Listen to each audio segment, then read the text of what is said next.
And welcome in everybody to Scout's Eye on Football, college and pro football. I am Chris Landry. Special treat today, as we always do, get into the goings on in college football and the NFL. We're going to do that as per usual today, but we're also going to follow this up with an edition of the Landry Football Podcast. Again, we normally do that on Thursdays. With the great folks at Radio Influence that bring you that podcast. I wanted to get the podcast into them sooner so that they did not have to work on Christmas Eve, which is tomorrow, which, again, by the way, let me be, I don't know the first, but certainly want to wish all of you Merry Christmas, Happy Holidays, Happy New Year to everyone. Got a lot to get to today. We want to remind you, first of all, that if you are listening to this podcast and you are not watching it, we want to invite you to watch us live and participate live and be involved in the comment section. And just simply go to Twitch, twitch.tv/ Chris Landry Football. And that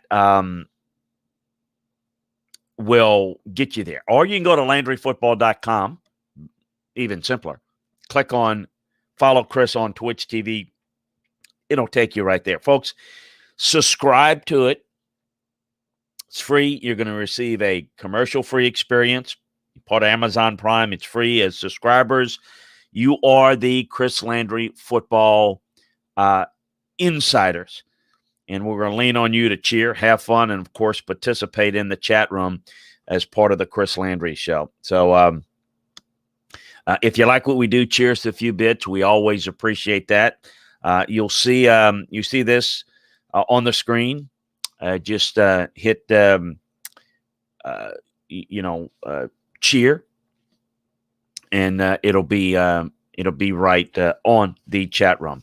So want to get into a few things today. And again, we're going to have a double dose. So we're going to always take your questions. And we'll do that this hour and next hour. Want to start, though, with the Auburn coaching search. And may I say how pleasantly surprised I was at what Auburn did. Now, first of all, let me just say this. Think the world of Kevin Steele. Like him a lot. Consider him a friend. Boy, I look at the fact that my receding hairline is getting more receding. It's nothing against him, and may have done a very fine job there. But I didn't think he was the best fit for Auburn. I was convinced from the very beginning, from the people that made the decision are going to make the decision. That was the plan all along. When they fired Gus Malzahn, it was to promote Kevin Steele. So what is my underlying thought? And I'm going to get into Brian Harsin, what he means for Auburn in a second. But the biggest thing I'm getting out of it is, wow, what impact we're seeing from the public. Maybe not you individually, but collectively. When you rise up and say, no, we're not going to accept that, it has now worked again, because there was no question that the Kevin Steele situation was going to be ramrodded in until there was a big groundswell to say, no, we can't do that.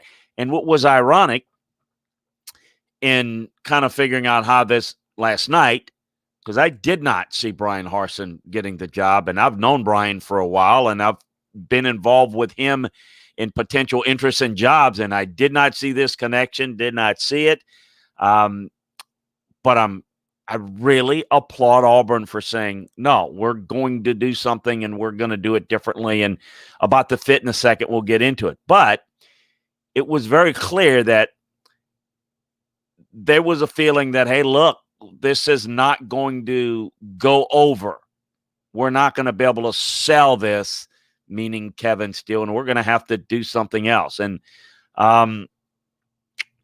I'm very curious to see. There will be talks about exactly what were the conditions? Were there conditions? There was a lot of, as I found out last night, a lot of discrepancy on pro Bill Clark guys, con Bill Clark guys, pro Hugh Freeze guys, con Hugh Freeze guys. There was definite interest in Kevin Steele, but not from the masses. And so they really went out and said, and Billy Napier, same thing. There was some interest, so they talked to him, but there wasn't the real interest. There wasn't the collaborative effort of, this is our guy. They went outside the box and got what I think is one of the best coaches in the country. I think he's a great evaluator of talent. I think he's great at getting a lot out of his teams. And so I think they've got themselves an outstanding coach.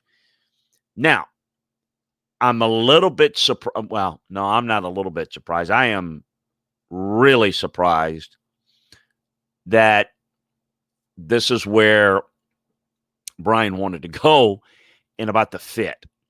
I know that Brian, as smart as he is, did his homework, but I sometimes wonder, do you ever really know what you're getting into if you're not from the background of the SEC and the schools within it? This is a different world. And I saw him as a guy that was maybe a better fit in the Northwest, in the West in particular. But this was a challenge, and I do know this. He's gotten a little bit antsier out in Boise because their inability to get into a big-time conference. And he was even more than Peterson, Chris Peterson, was willing to move. But to see this move was really surprising, and to me, kind of out of the blue, pardon the pun. I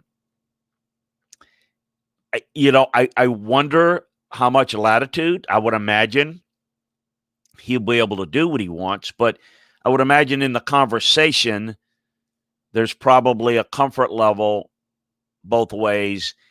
And because there was no anti-Brian Harsin feelings, my understanding last night, that was the reason why he was able to get in. Well respected, no negatives on him. Everybody was comfortable with him. So they made the move on him.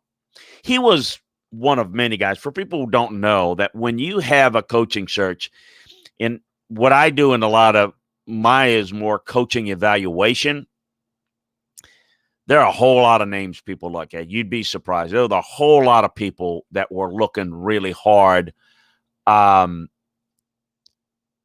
a lot of people, just in terms of knowing about them. Now, who they're really considering is a much shorter list.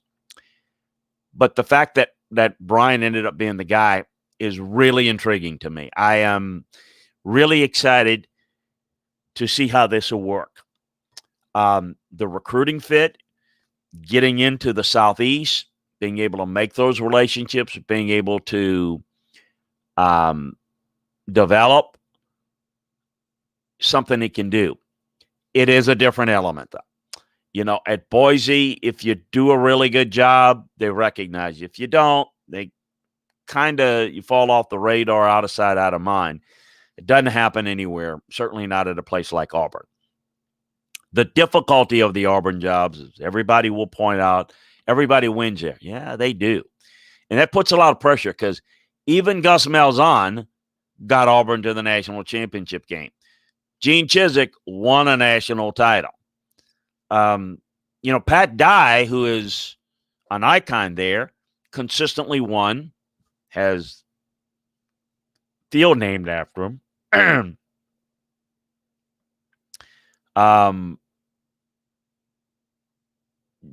Did not win a title, was not in the playoff era. Looking at the job, the difficulty is that you can be Gus Malzahn and beat Nick Saban 3 times, and it's still not good enough. I thought that Gus really struggled with his offense, and that was his strength, and that was ultimately a problem, and the lack of consistency. So it's real simple. I mean, all you got to do at Auburn is you better beat Georgia and you better beat Alabama a decent percentage of the time, and you better win all your other games. Going 10-2 at Auburn is a phenomenal job. I mean, it means that maybe you lose to Georgia and Alabama. Think about that. You got to beat everybody else, including an LSU and Alabama and an A&M that's really good, and then you probably need to win more than 10 a good percentage of the years. It's a tough job. Listen, I think it's a very interesting hire. I do wonder and question the fit. There's probably not a good fit. I mean, if you think about it, there's no one that they would have hired. Oh, certainly Bill Clark and being in Alabama, that's a quote-unquote geographical fit. Billy Napier's been around the SEC. It's a fit. This is a guy that's not from this area. He was an offensive coordinator for Mack Brown at Texas for a while. He spent 1 year as a head coach at Arkansas State, and he's a proven good head coach at Boise. This is a different landscape. This is a different challenge. This is what he wanted. He'll have resources. He'll be able to do a lot of what he wants. What I'm impressed by is just the fact that Auburn was willing to do this. Now, as I understood it and figured out last night, this was a lot of, as we've said for a while, on this show, on SEC football and beyond, boy, this is so political at Auburn.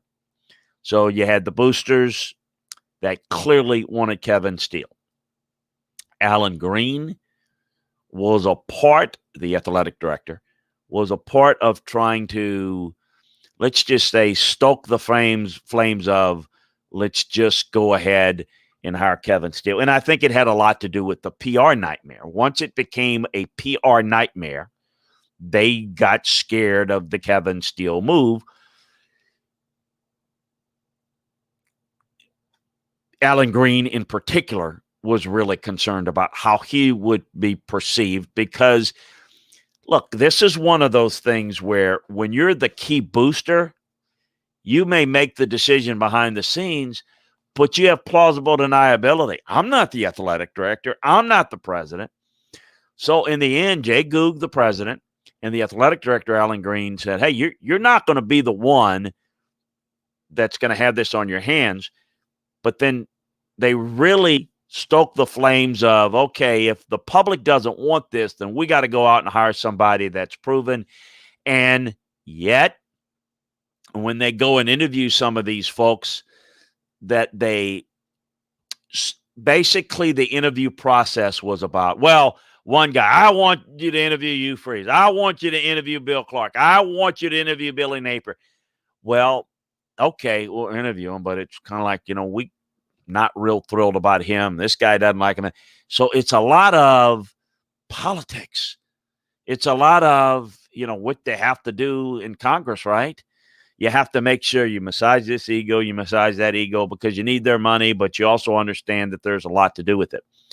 So you go ahead and this again was a guy that no one had any negative feeling towards. I think there's still some concern inside that maybe is this the guy that's going to understand Auburn and going to be the fit. I'm not as big believer in that stuff. I mean, I get it, but I believe you go there, you put a program together, and you win. I mean, and if you win, you can become one of their own. I'm a big believer in the football part carries you. The difficulty that you got is obvious. You've got a juggernaut that's in your state, so you're constantly in the shadow of Alabama, and you're as close to the Georgia element as any, and that's your crossover game, and they're a juggernaut in their own right, and you haven't fared well against them. And in the West, now you've got an A&M that's uprising and now has gotten roots into a program. LSU that's under an upheaval, but certainly a lot of talent. That's a lot. It's a lot to go after. Oh, and then you've got, easy games like Ole Miss and Arkansas and Mississippi State that not always all that easy. And then every now and then you got to play Florida. Oh, well, good luck to welcome to Auburn football. The expectations and the reality it's really, really tough. Look, if you're Alabama, you're at a different level, but you also are playing Tennessee, which hasn't done anything in quite some time. You don't have to play Georgia regularly unless you're playing them in the conference championship game. Not that Alabama couldn't navigate it or do as well, but they don't have to go through that. Georgia has to play Auburn every year, but they don't have to play Alabama unless they're playing in the conference championship game. They got to play Florida, though. But again, everybody has their own unique situation. So, look, I actually think I think Brian is a outstanding coach. I'm not quite sure yet because I don't know enough about what he's going to be able to do with his staff. I don't know about the fit. I don't know about the embracing. The fans are going to embrace him if they win. If they don't, they're going to hate him and say, can't believe you brought this knucklehead in from Boise. I get that. I understand that. But a little bit about Brian. He's from Boise. He's 44 years old. Known Brian for years. Played at Boise. Grew up in that program. They do a tremendous job there of evaluating, understand how to evaluate, how to work that partner recruiting, which you've heard me talk about how important evaluating is. They also develop very well.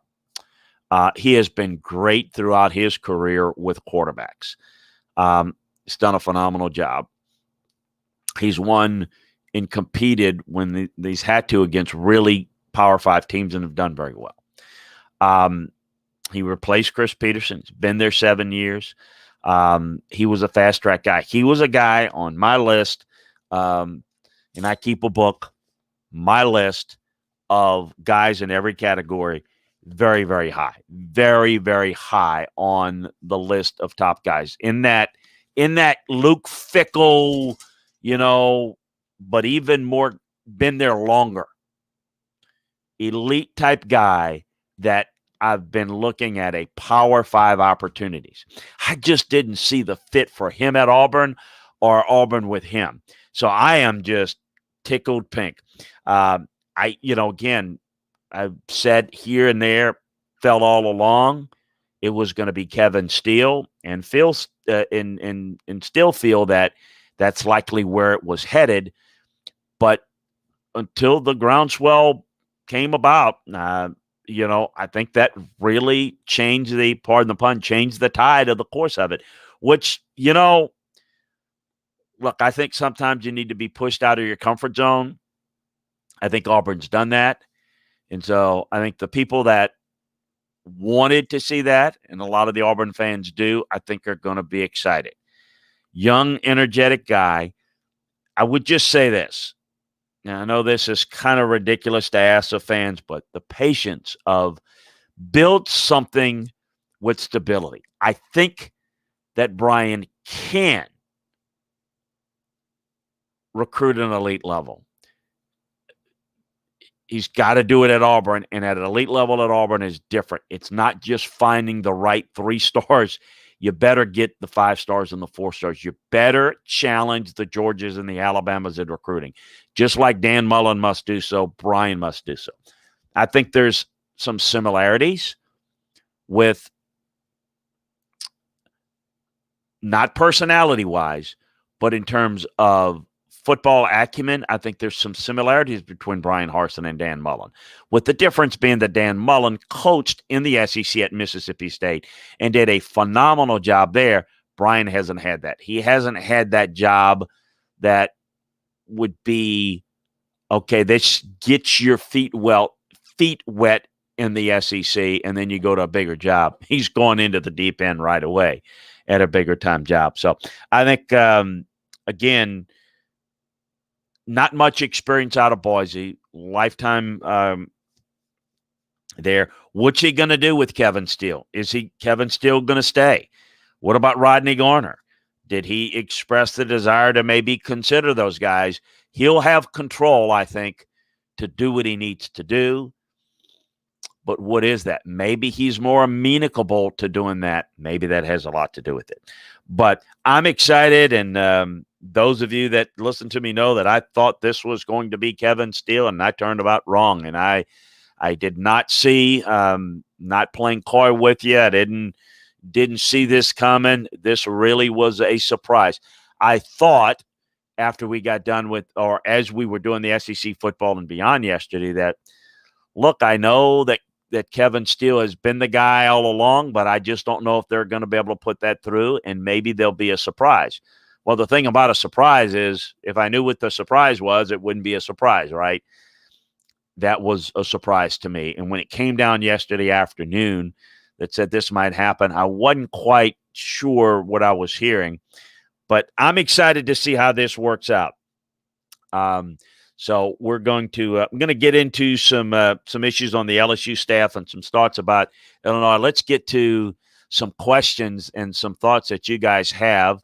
Bringing is Spartan Martin says, "What does Florida's 1-year probation mean?" It's on Dan Mullen. Dan, again,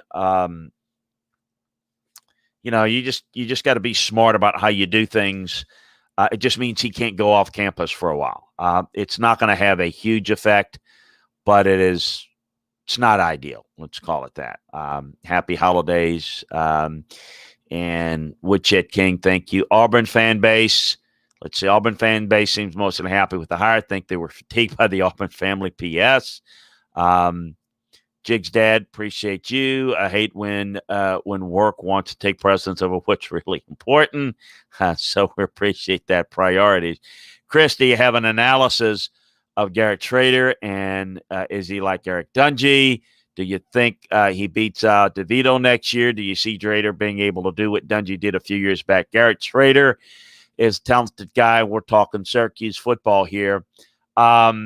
I don't know that he can be Eric Dungey, but I think he has a dual threat capability. I don't know if he can have that type of an impact, but let's hope so. Doesn't make much sense. Why would you go to someone who was a part of the previous staff and seemingly part of the problem? Again, Nick U75, perhaps you haven't listened to us explain it. It doesn't make sense, to answer your question. But you have to understand who was making the decision at Auburn. Jimmy Rain was the guy pulling the trigger and leading the train for Kevin Steele. Who's Jimmy Rain? He's the key booster that wrote the check to pay off Gus Malzahn and writes the check a lot of times. So it doesn't make sense to you, and it doesn't make sense really to me as a good decision, but you're not understanding what's going on in the political ramifications of any coaching hire.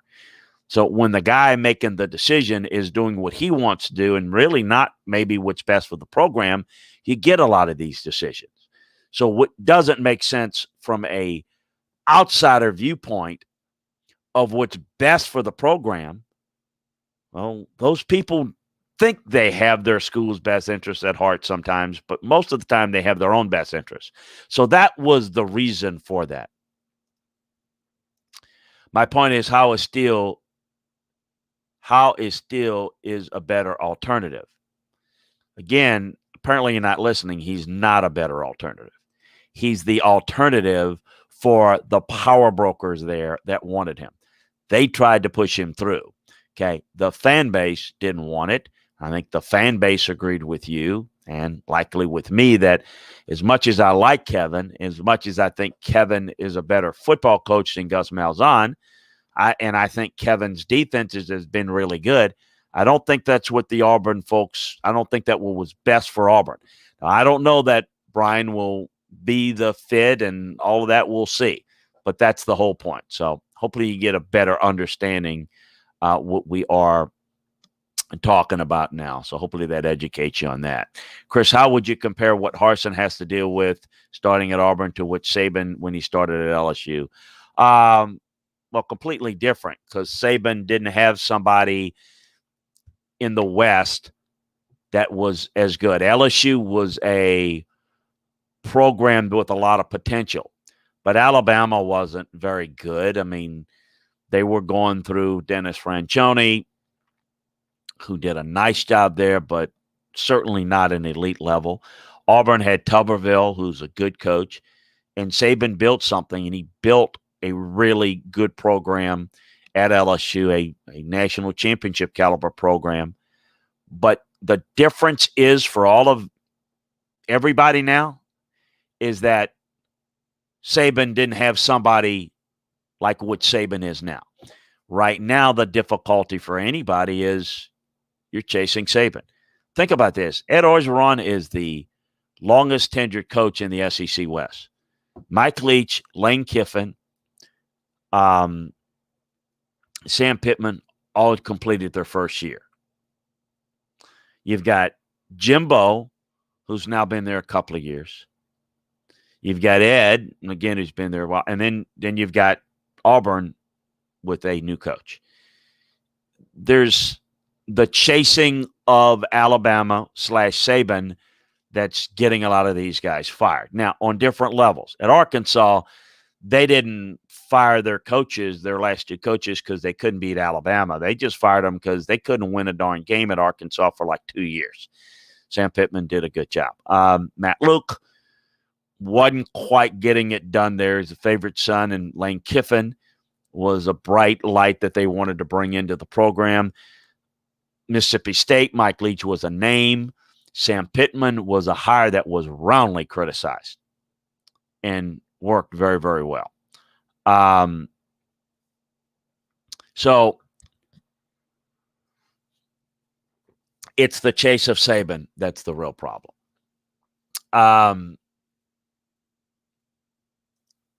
Woodcheck King, how would let's get that done. Why do the Bucks perform like a jar of molasses in the first quarter of every game? Can't really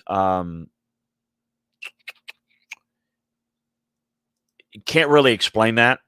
I think people have done good jobs of game planning early, and I think that if you look at it, actually got a tweet here from aforementioned recently hired head coach. If you look at their slow starts, I don't know that I put a finger on it other than I think people have had some good game plans initially, and I think they've done a good job with in-game adjustments. But I don't know that it's anything that – look, it's something that's not sustainable against the highest level of teams. So it's one thing to come back on Atlanta. Everybody does. But you can't do that come playoff time, or at least, even locking into the playoffs. Or let's see, Rock Westfall, Rich Rod has been vindicated. Somebody Arizona debacle. He wins and he is competent. Off-field issue at Arizona. The problem, why no offers? Rock is a big Rich Rod fan. Look, I mean, I think Rich Rod is a good coach. Certainly it's tough at Arizona, and Sumlin didn't do a very good job there. And I think that's a mid-level Pac-12 job that can be better. But, people look at Rich Rod. It depends on where you want to go.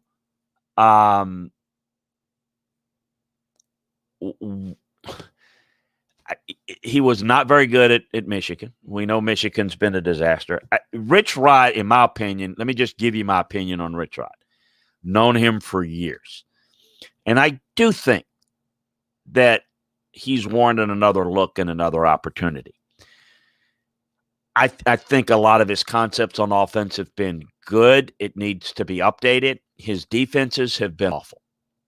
I mean, it's, I don't think he is a difference maker that maybe some might think. He had a great run at West Virginia.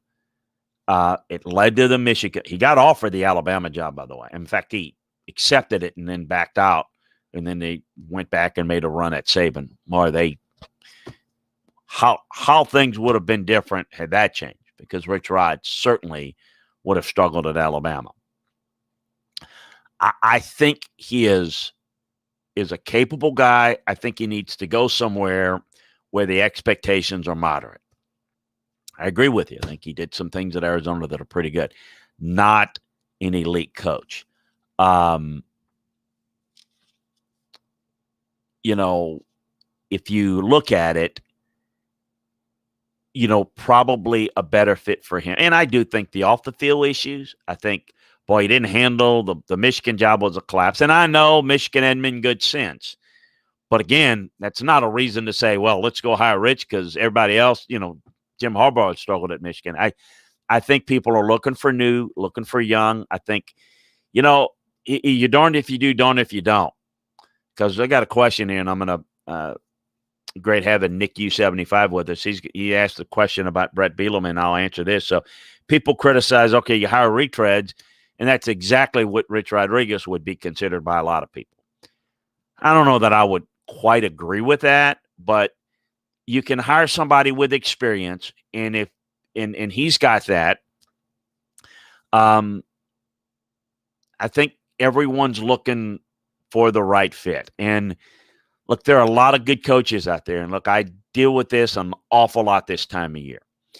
And a lot of it is getting people to understand that there's really good coaches that maybe quite haven't had the opportunity. And maybe that certain things in the modern game may be more towards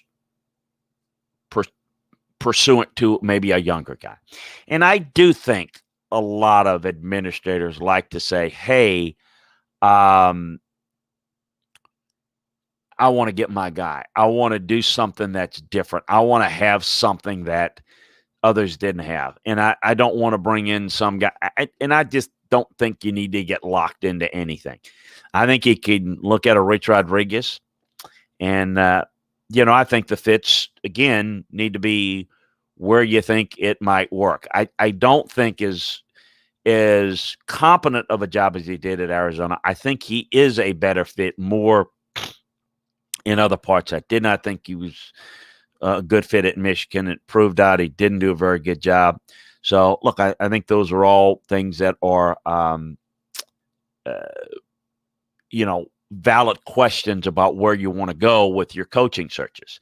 It's, to me, evaluating good coaches is something that I can do better than always find the fit. I always say it's like matchmaking.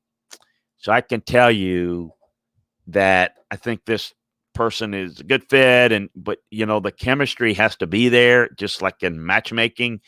And not that I have experience in that, but in coaching matchmaking, it has to work. It's kind of like what I said, and I'm going to get into discussing the LSU situation. I've known Ed Orgeron for years. I've known Bo Pelini for years.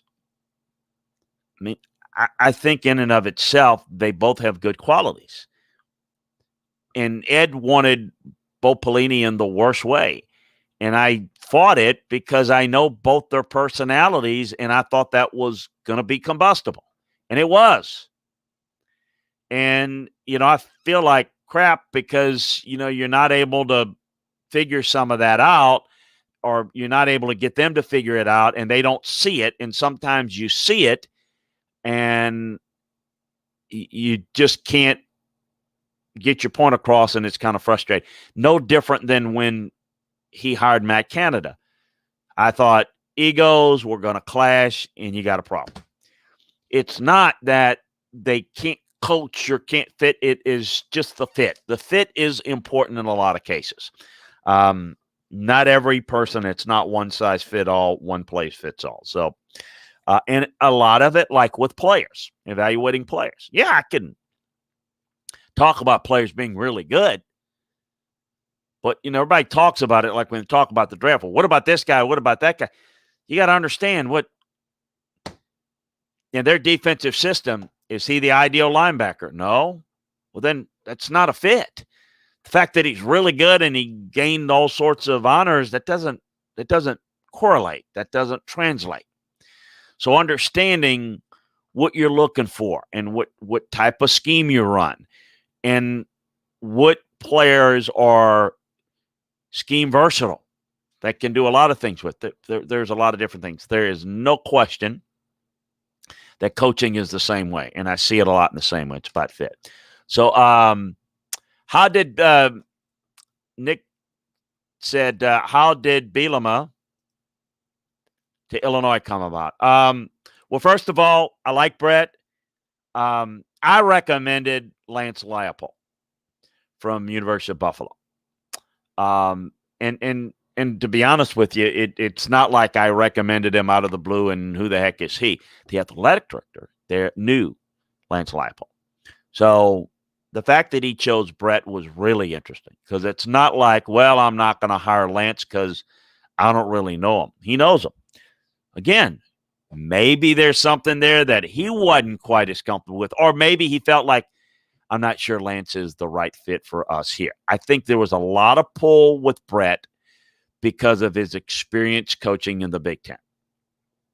Obviously had some success at Wisconsin, had a lot of success. Led to the Arkansas job. And, you know, the problem that Brett had at Arkansas is that you're in the SEC West, not the Big Ten West. So you can win at Wisconsin in a way that you can't do quite as well at Arkansas. You've got to recruit well if you're going to compete at any place.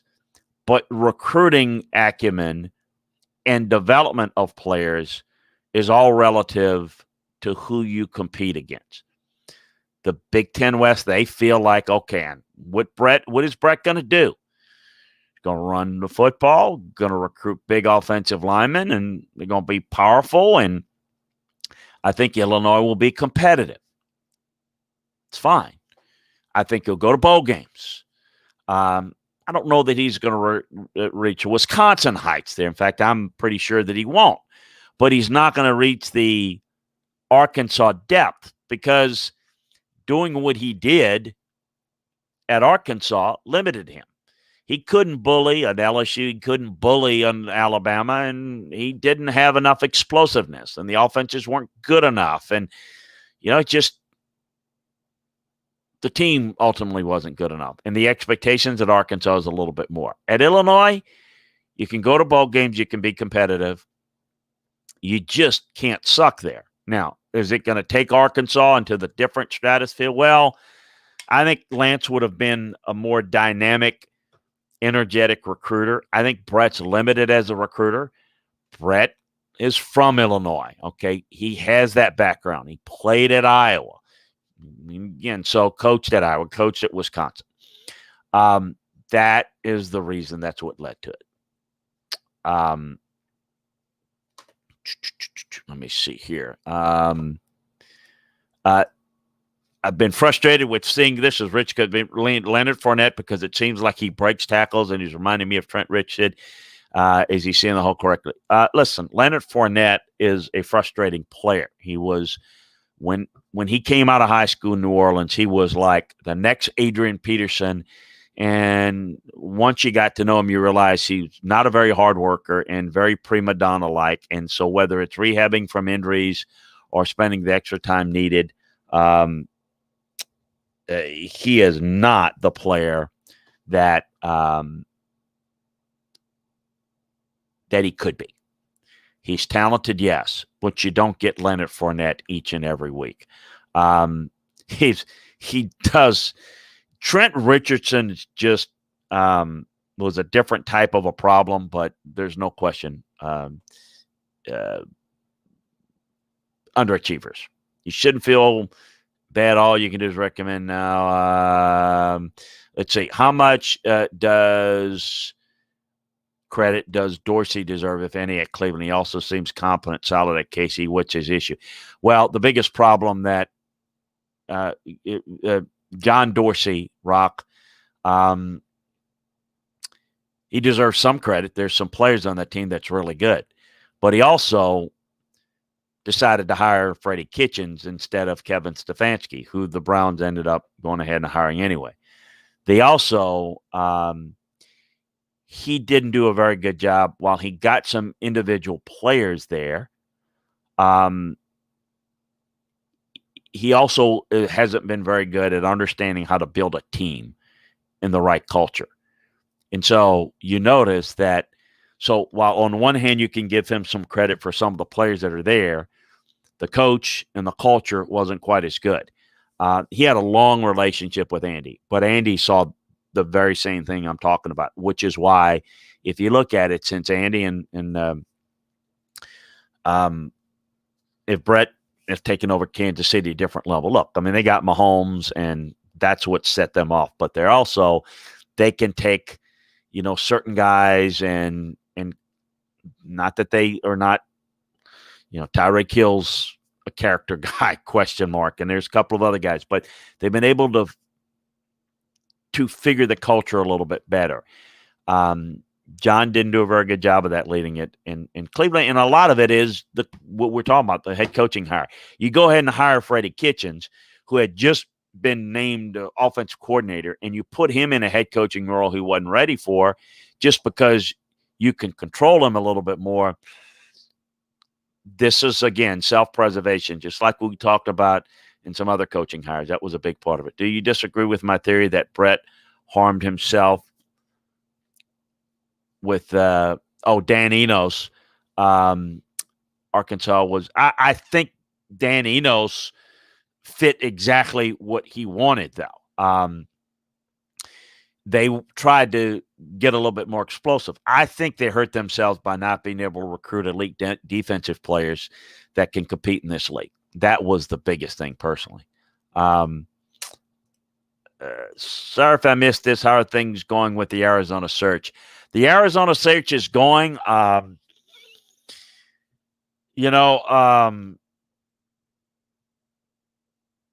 think that the kid at San Jose State is I think, the best fit for him. I think Brett's really good. I do think Jay Norvell is somebody that they like, but I'm curious to see. They are really hung up on an Arizona guy. So I think that limits you a little bit, but I think they're close on getting something here. Were you surprised by the BYU UCF law? Yes, I was surprised. I thought it would be points aplenty from both sides, not points aplenty, and UCF did not show up offensively. So reports of Jedd Fisch to Arizona. Yeah, and I'm not a big fan of that. That's been the media reports with Chet King, and for all I know, that's maybe the way they go. I'm not. Those reports have been out there for a few days, so who knows? Maybe something to it. I think that that to me is not the right fit for Arizona personally, but we'll see. We'll see where things go with that. So on the LSU staff, there was change up. There was not much surprise in that. We talked about Bo Pelini a little bit. That was coming down the pike. It did. Bill Johnson, who's the defensive line coach, good friend of Ed, is going to move into an analyst role. I do like that. I like him being involved in some way. They need a better recruiter at the defensive line position. They've got, obviously, defense coordinator, defensive line. They got 3 positions on the defense, depending on who they hire. Billy Bush, who coached the safeties, is not going to return. Depending upon their staff hires, it is very likely that Corey Raymond can get the entire secondary, depending upon who they hire as coordinator. I think that the coordinator may be somebody that can coach the linebackers. That's ideal. It may be a combination. It may be co-coordinators. It just really depends upon who they hire. But they've got 3 positions open there. They also have a couple of positions open on the offensive side, and it's the offense coordinator, pass game coordinator, which again might be one and the same, might be split up. You could have a promotion of somebody like Russ Callaway to pass game coordinator who's on the staff, and maybe put the a more experienced coordinator. So basically what has happened is that Ed Orgeron has kind of been given the ultimatum: this has to be fixed. It has to be fixed quickly, and let's see what they're able to do. Ed in his coaching hires has been a mixed bag. He's hit on some hires. My concern and my fear is that, and I want to say this and give all credit,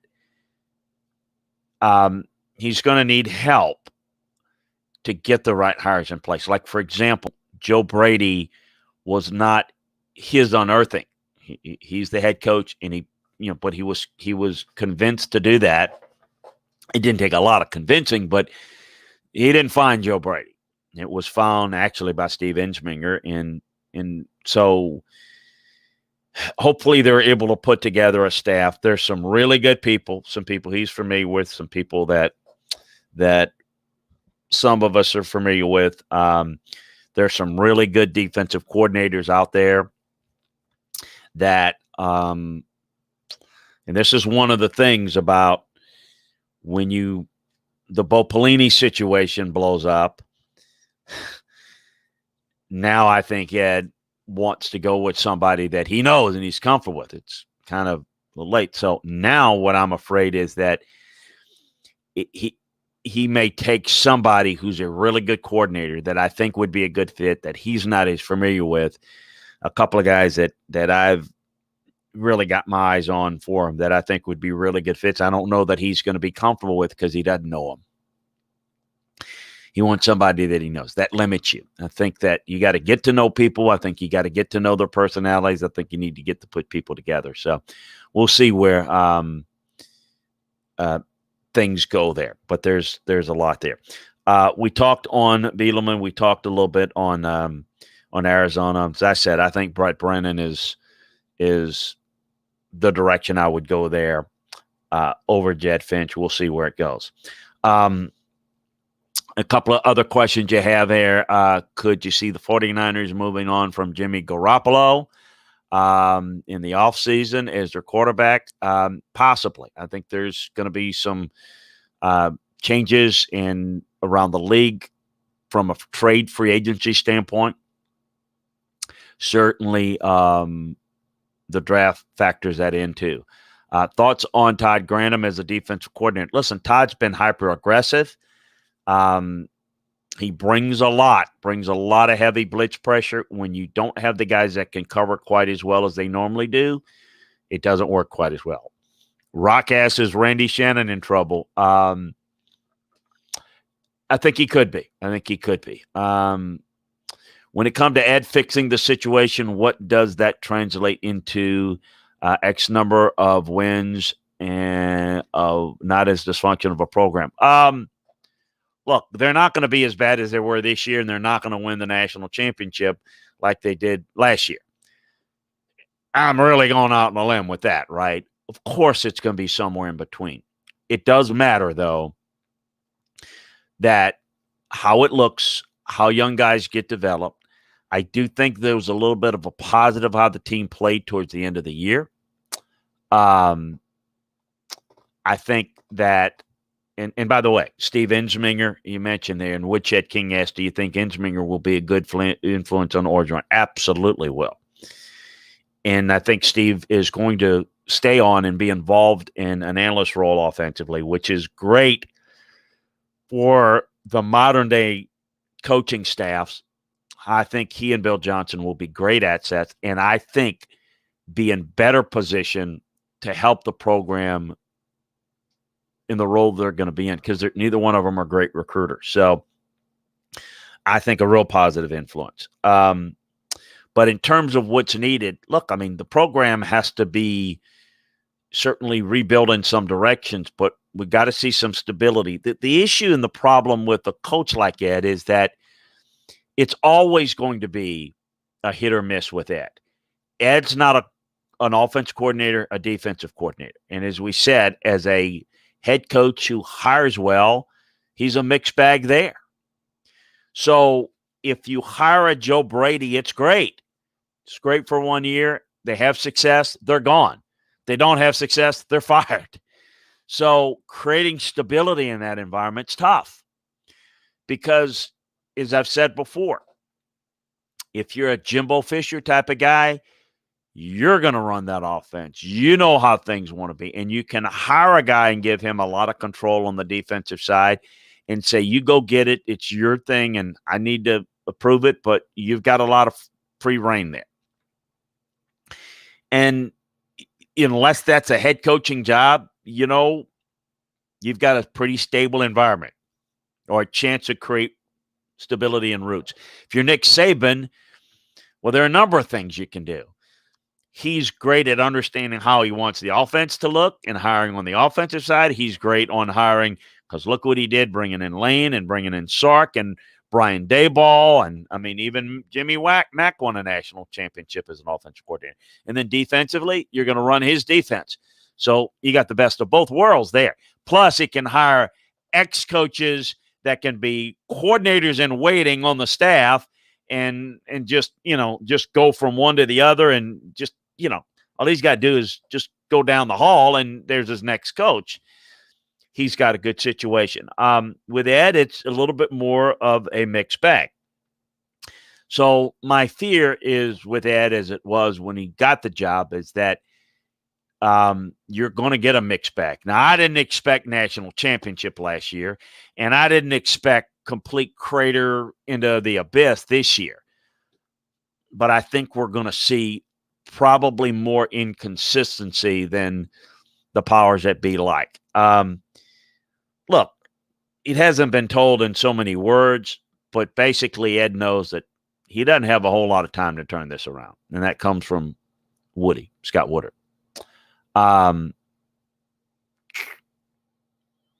Would you say Les Miles is finished at Kansas, and why is it difficult to win at Kansas?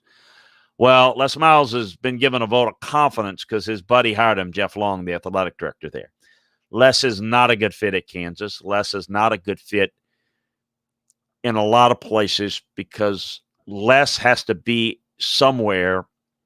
The best place for him was a place at LSU, because he could recruit at a high level. The problem is he can't win consistently because he's not a forward-thinking coach that's, again, not a great X's and O guy.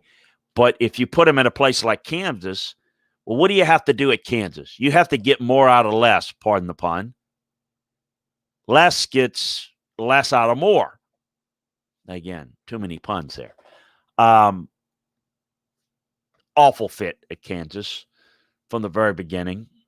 Made no sense at all, other than a buddy hiring a buddy and not knowing how to hire. There's so many people, folks, you have no idea how so many people are clueless in the coaching hires. We got into the issues with Dan Mullen. Not a major problem as I addressed with, I think it was Spartan Martin asked. The issues there, though, I'm just going to say this and I'm going to move on because I really like the guy, but and the reason why I'm saying it is because I have so much respect for him, his offensive coaching acumen. This is a part of what I was talking a little bit about. When you do things like the overhyping thing at Missouri and going onto the field, okay, not the end of the world, but kind of shows that he's very impulsive. Then, certainly certain things that he says and does, I don't know, maybe a little bit too impulsive. And again, in and of itself, it's not that that's awful, but this is a perfect example. Dan's not actively trying to cheat or break a rule. He's impulsive, not quite as disciplined.